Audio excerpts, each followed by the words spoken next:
dajanyin Samali tangjan shuito oungako Wile mayuko Audu kita mo sa lako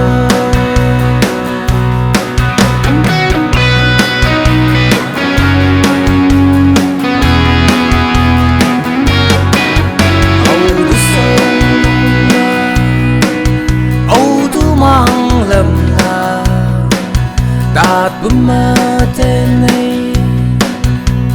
Naksagan apa Kamachak siyabu Lenyula chiaki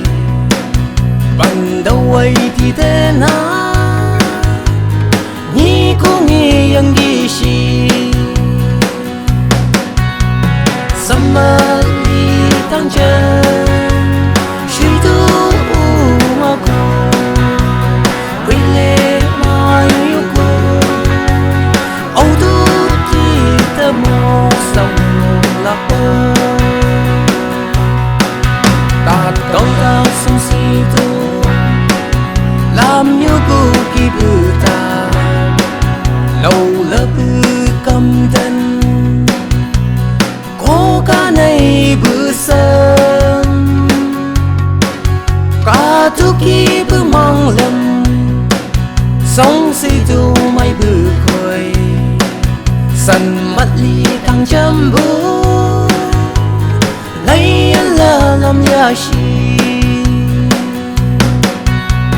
Samali tăng châm